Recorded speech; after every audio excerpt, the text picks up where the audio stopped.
Hey, what's up guys? It's Motoziety, and today I'm going to be looking at two absolutely phenomenal beginner bikes. I'm going to be breaking down the two of the bikes and helping you decide which one would be best for you.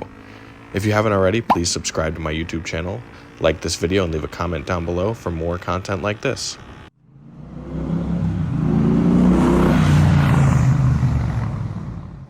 So let's start off with the 2024 Kawasaki Ninja 500.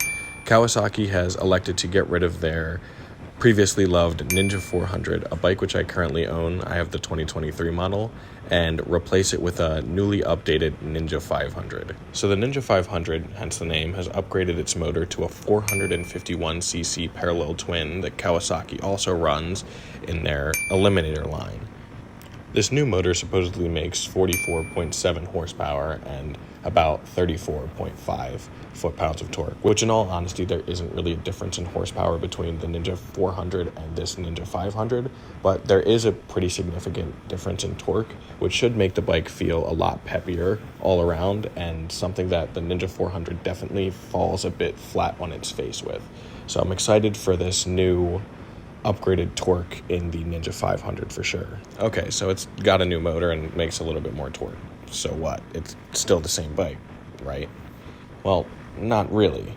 In a previous video where I talked about my 2023 Ninja 400, I talked about some of the cons of that bike, one of which being that the technology is a little bit outdated. There's not really much going on, an LCD screen, not much technology, which for a beginner is fine, but when you're paying money for a brand new bike, it's nice that it comes with a little bit of features.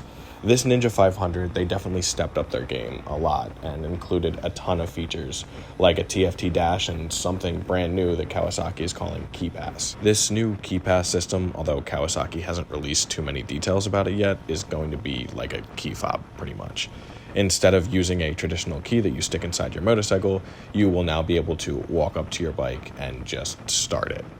I think that's kind of cool. They also seem to be adding mobile app technology, which will allow you to start your bike from probably farther away. You can also probably track your bike and that sort of thing. I don't want to speak too much on it right now because Kawasaki hasn't released a lot of details on it, but it seems like they're really trying to up the technology and allow you a little bit more control over your motorcycle, which is nice.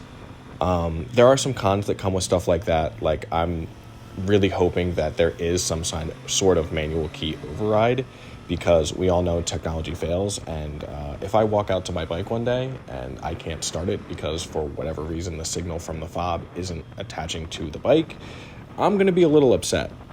I don't think that that's a very likely thing that's going to happen, but it could, and with new technology and with new updates to things comes problems. So it's definitely something to look out for, but I am excited for Kawasaki trying to up their game and bring some new technology into these outdated bikes. This bike comes in at around $6,299, which is a lot more expensive than the previous Ninja 400. Obviously, I mean, there's more technology that's going into this bike, but that is a steep price for a beginner rider. And at some point, I'd like to see that price drop, and hopefully it will, but for right now, that's just what you're going to pay. To tell you the truth, though, I think that money is well spent. The Kawasaki Ninja 400 has been an absolutely phenomenal bike for me, there was a lot of stuff I wanted to upgrade it with, and it seems like the Ninja 500 has done that. All right, up next we have the CFMoto 450 SS.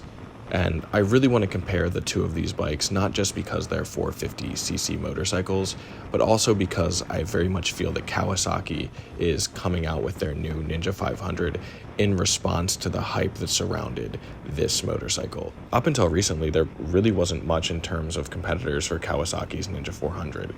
Yes, you had the Yamaha R3, the CBR 500, and the KTM 390 Duke, but honestly, none of them really held a candle to what Kawasaki captured with the 400. And that's exactly what I think CFMoto set out to change with this 450 SS. Not only were they attempting to build a beginner motorcycle, but they were trying to build a beginner motorcycle with updated technology that was faster than the Ninja 400, that looked better, and could really capture the beginner motorcyclist dream. Something that the beginner rider would not only buy and then trade in a few months later when they got bored of it, but something that they would fall in love with over time. Coming in at an MSRP of $5,699, the CFMoto 450 SS makes 50 horsepower and 28.8 foot-pounds of torque. This bike also has a 270-degree crank, which makes it sound more reminiscent of something like the Aprilia RSV4 or Yamaha R7, where it has kind of that low growl to it, which I prefer a lot more to some of the traditional parallel twin motors like the Ninja 400. The styling on this motorcycle is absolutely phenomenal as well. I think CFMoto absolutely hit the nail on the head with this one. It has integrated turn signals front and rear.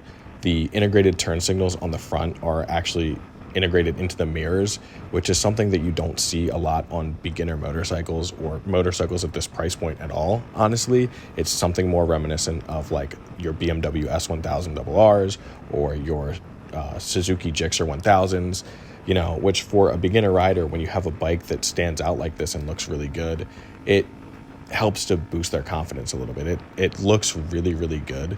And from far away, you really couldn't tell that it was a beginner bike. You couldn't tell that it was something like a 450. Something else that I thought was super cool about these motorcycles is they come from the factory with Brembo brakes. For this price point, I don't think you're seeing that on any other motorcycle in this class, honestly. $5,699 MSRP, and Brembo brakes is absolutely unheard of. This bike also has these super cool frame sliders on it, which I think is an awesome addition that CFMoto added for new riders who are going to potentially drop their bike, especially when this bike looks so good. It would be a shame for a newer rider to pick this thing up and drop it, so the addition of adding frame sliders onto it is a super cool thing. Overall, I think that either one of these two motorcycles is a great choice for any beginner rider. And I think that both of these two companies are doing phenomenal things that I'm excited to see what they do with in the future. But if I had to choose one of these bikes to be my first bike, I would go with the CFMoto 450 SS. To me, it seems like CFMoto have built a motorcycle that stands in a class of its own.